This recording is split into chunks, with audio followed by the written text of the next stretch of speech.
Break के बाद आपका स्वागत है। जम्मू कश्मीर में अब तक के सबसे बड़े जमीन घोटाले रोशनी स्कैम को लेकर सीबीआई ने जांच शुरू कर दी है। माना जा रहा है कि रोशनी जमीन घोटाला 25,000 करोड़ रुपए का है और इस घोटाले की जांच की आंच पूर्व मुख्यमंत्री फारूक अब्दुल्ला तक भी पहुंच रही है। साथ ही नेशनल कॉन्फ्रेंस के नेता महबूबा मुफ्ती की पार्टी पीडीपी और कांग्रेस के स्थानीय नेताओं के भी इस घोटाले में शामिल होने का शक है। टाइम्स नेटवर्क को मिले दस्तावेजों के मुताबिक रोशनी जमीन घोटाले में कीमत तय किए बिना ही जमीनों का आवंटन कर दिया गया, जिससे राज्य को काफी ज्यादा नुकसान उठाना पड़ा।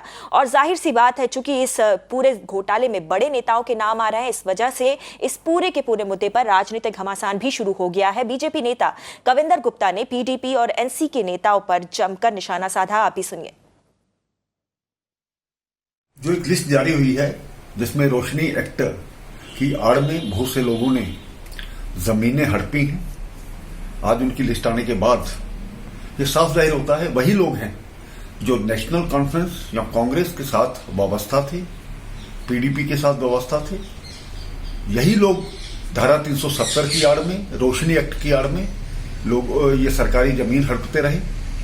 और आज जब लैंड रिफॉर्म्स की बात हो रही है, लोगों को न्याय मिलने की बात हो रही है, तो यही लोग उस पर क्वेश्चन मार्क लगाते थे, उस पर प्रश्न चिन्ह लगाते थे। मुझे लगता है कि एक सरकार द्वारा एक बहुत ही बढ़िया काम किया गया है। जो लोगों ने इस रोशनी एक्ट की आड़ में ये जो सरकारी जमीनें हैं उसको हड़पने का एक साधन बनाया, वो आज बेनकाब हो गए हैं और निश्चय ही इन पर कड़ी कार्रवाई होनी चाहिए।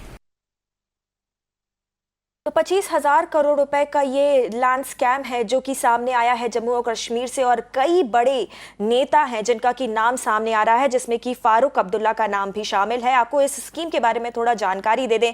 ये स्कीम दरअसल फारूक अब्दुल्ला सरकार द्वारा चलाई गई थी और इसमें ऐसा था कि एनक्रोच स्टेट लैंड को रेगुलराइज करने का प्रोविजन रखा गया था और ऐसा बताया गया था कि इससे जो फंड्स मिलते उनको हाइड्रो इलेक्ट्रिक प्रोजेक्ट्स में लगाया जाता। हालांकि अब चूंकि जांच आगे बढ़ रही है इस घोटाले को लेकर और ऐसा बताया जा रहा है कि ये जो फंड्स हैं उनको गलत तरीके से इस्तेमाल किया गया और दूसरी बात काफी कम कीमत पर भी एनक्रोच लैंड को रेगुलराइज किया गया। ये आरोप लगे हैं फारूक अब्दुल्ला सरकार पर। प्रदीप हमारे साथ जुड़े हैं और ज्यादा जानकारी लेकर। तो प्रदीप, काफी बड़ा स्कैम है जिसने कि पूरा का पूरे जम्मू कश्मीर में राजनीतिक घमासान शुरू कर दिया है।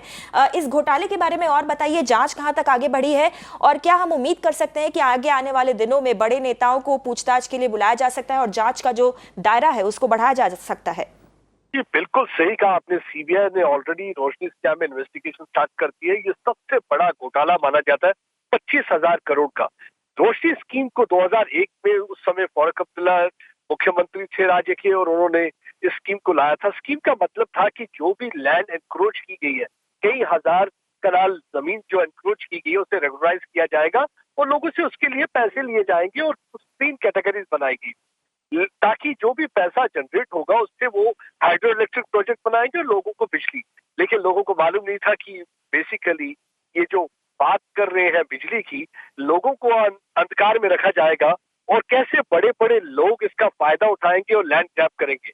और ऑलरेडी एक लिस्ट जारी की गई है जिसमें सीबीआई ने इन्वेस्टिगेशन स्टार्ट कर दी और सीबीआई की इस इन्वेस्टिगेशन में देखा जा रहा है कि ये सब बड़े बड़े लोग हैं, चाहे वो गुप्ता की से जुड़े हैं, पीडीपी से जुड़े हैं या कांग्रेस से जुड़े हैं, और इन परिवारों ने ही इसका बहुत फायदा उठाया। तो आपको साफ पता चल जाएगा क्यों दफा 370 को लेकर ये इनमें बौखलाहट है, क्यों ये चाहते हैं आर्टिकल 370 रेस्टोर होना चाहिए। क्योंकि आर्टिकल 370 एक इम्यूनिटी प्रोवाइड करता था अपनी मिसडीड को बचाने के लिए। तो यही एक वजह है कि ये आर्टिकल 370 को लेकर लगातार राग अलाप रहे हैं। आप देखिए, जो ये रोशनी स्कीम के तहत एक थ्रो अवे प्राइसेस पे इनको प्राइम लैंड मिल चुकी है, जिसमें नाम आ रहा है हसीब द्राबू जो कि फॉर्मर फाइनेंस मिनिस्टर है और वो महबूबा मुफ्ती के दौर में भी फाइनेंस मिनिस्टर थे, मुफ्ती मोहम्मद सईद के दौर में भी फाइनेंस मिनिस्टर थे। उन्हीं के परिवार को मिला है। के आमला जो कि कांग्रेस के सीनियर लीडर है, उन्होंने फायदा इसका लिया हुआ है।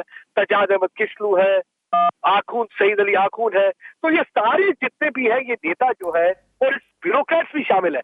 और देखा गया है कि ये जब रोशनी स्कीम थी इसमें काफी देर से इन्वेस्टिगेशन चल रही थी, 17 के करीब इसमें एफआईआर थे, लेकिन ना विजिलेंस डिपार्टमेंट से ना एंटी क्राइम ब्यूरो ने कुछ इसमें कुछ खास किया। तो इन्होंने फाइनली हाई कोर्ट में जब ये पिटीशन दायर हुई तो हाईकोर्ट ने इसको नल एंड वॉइड करार कर दिया रोशनी स्कीम को, और उन्होंने कहा कि अनकॉन्स्टिट्यूशनल है। और उसके बाद से उन्होंने कहा कि सीबीआई को इन्वेस्टिगेट करना होगा। सीबीआई ने ऑलरेडी इस पे 3 एफआईआर लगा दिए हैं और 3 एफआईआर पे आप ये पुख्ता तरीके से जांच चल रही है। और जो ये बड़े बड़े नाम मैं आपको ले रहा हूँ, इन पे जरूर तहकीकात होगी, देखा जाएगा किस तरीके की इनकी इन्वॉल्वमेंट है, क्योंकि हर चीफ मिनिस्टर ने इंश्योर किया कि उनके लोगों को फायदा हो। मुफ्ती मोहम्मद सईद आए तो उन्होंने कट ऑफ इसका बढ़ा के 2005 कर दिया। गुलाम नबी आजाद आए तो उन्होंने कट ऑफ इसका बढ़ा के 2007 कर दिया, ताकि 2007 तक जिन्होंने जमीन ली हुई थी, एनक्रोच करी हुई थी, उनकी जमीन रेगुलराइज की जाएगी। बहुत बड़ा घोटाला है और आहिस्ता आहिस्ता देखा जाएगा कि जो गाज कसती जा रही है और इन पे शिकंजा कसता जा रहा है। बिल्कुल बिल्कुल। शुक्रिया प्रदीप। प्रदीप हमें बता रहे थे कि किस तरीके के आरोपों का सामना कर रहे हैं एनसी और पीडीपी के नेता, और सीबीआई इस पूरे मामले में जांच कर रही है।